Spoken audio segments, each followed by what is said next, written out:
So today meron na naman tayong bagong video or bagong lulutuin at ang ating menu for today ay ang sinigang na liempo.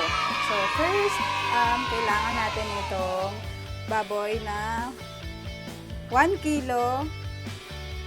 Tapos, kangkong. Ito yung 2 tali, 5 piso isa.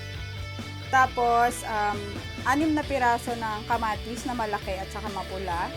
Tapos, sili, 3 piraso, and then sibuyas. Tapos, talong, gabi, at saka alabanos. Then, meron din tayong kangkong. Tapos, asin at saka patis sa pagtimpla.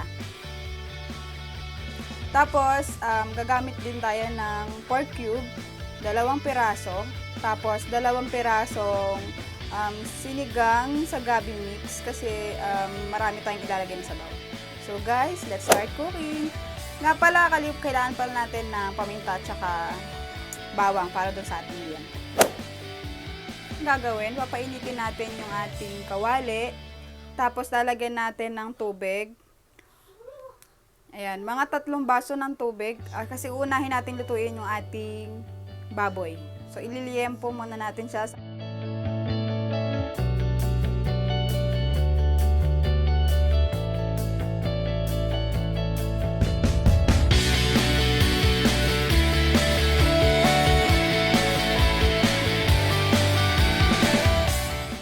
Next, ilagay na natin yung ating bawang kanina.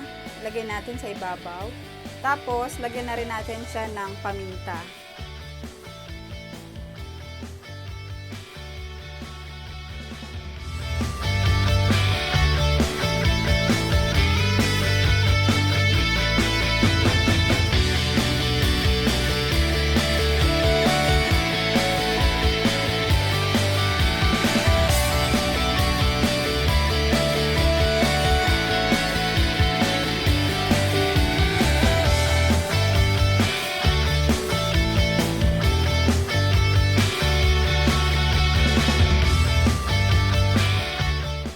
Next, lagyan na din natin ng patis na 5 tablespoon. Ibusin natin dito and tatakpan lang natin siya at hayaan natin siya na kumulo.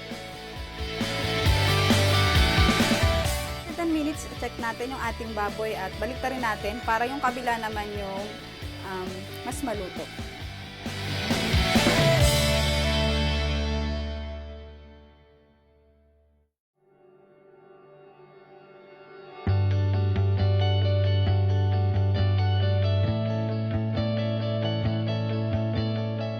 Okay, so ito, check natin.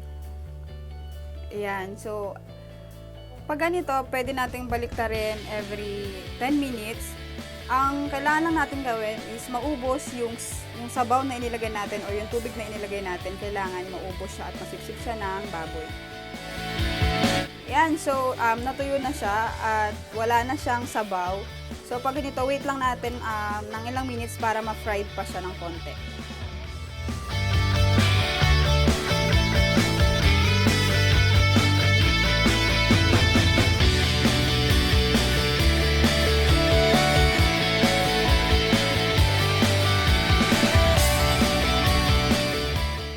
Luto na yung ating baboy, yung ating liempo. Pwede nating patayin yung apoy at i-prepare na natin siya para mahiwa na natin.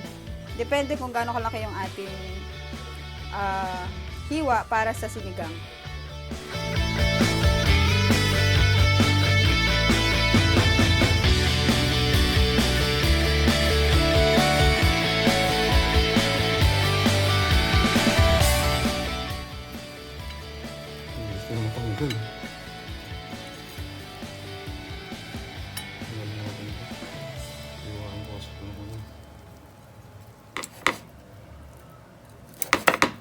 Oh, laglag.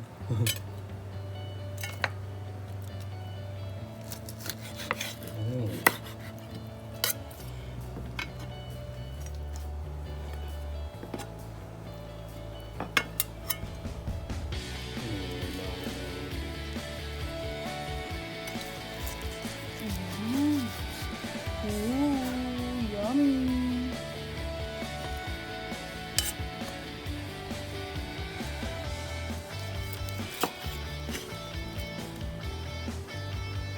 After mahiwa, iset aside lang muna natin itong ating baboy at umpisahan na natin na magpakulo ng tubig. So, game, umpisahan na natin na magluto ng sinigang. First, itong kaldero, nilagyan ko siya ng tubig.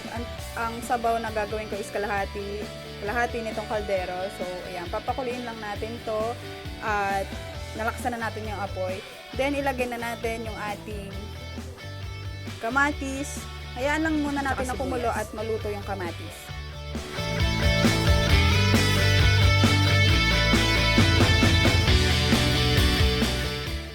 Then, kapag naluto na yung ating kamatis, syempre, pipigayin na natin. Lahat ng kamatis, pipigayin natin para yung katas niya humalo doon sa ating sabaw.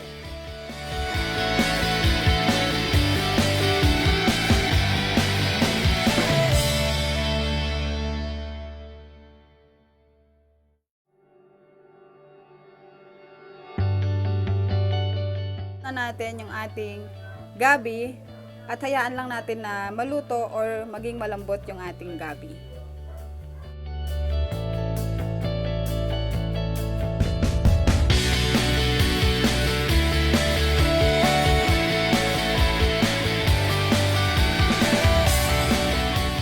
Next, ilagay na natin yung ating pork cubes na 2 piraso at hayaan din natin siya na maluto for at least 5 minutes.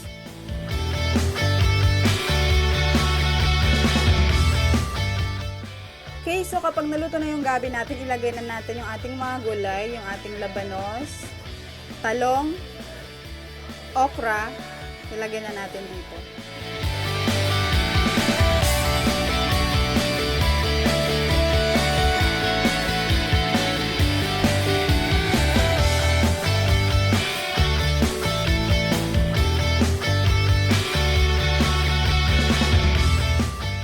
After mailagay lahat ng gulay maliban sa kangkong, timplahan na rin natin yung ating sinigang. Ilagay natin yung ating 2 piraso ng Nor sinigang sa gabi mix. So ayan, ihalo lang natin dito and then timplahan na rin natin siya ng 4 tablespoon ng patis. Timplahan din natin ng konting asin at tikman nyo tapos i-adjust nyo yung lasa kung okay na sa inyo. Then, hayaan lang natin siya na kumulo for at least 10 minutes or 8 minutes para lang hintayin natin na maluto yung ating mga gulay.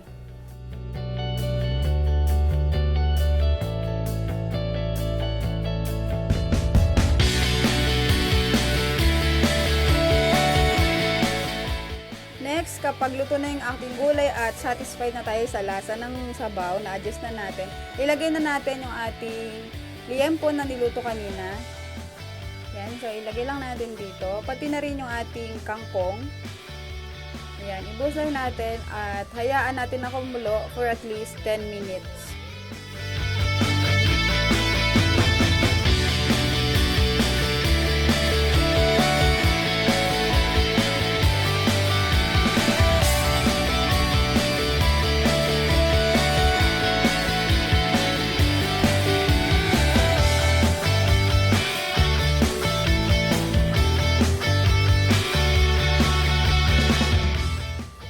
Okay, so malapit na maluto yung ating sinigang. Ito na siya.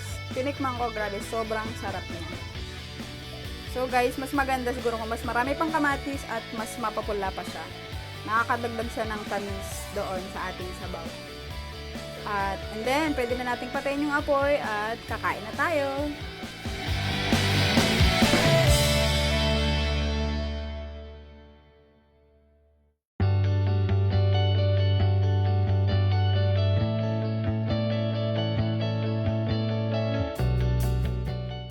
Guys, maraming salamat sa panonood ng video namin, ng video na ito. At sana ay nagustuhan nyo. At kung nagustuhan nyo nga, please give us a thumbs up. Paki-like naman po ang video na ito. At kung hindi ka pa po nakakapag-subscribe, please mag-subscribe ka na po. Thank you so much!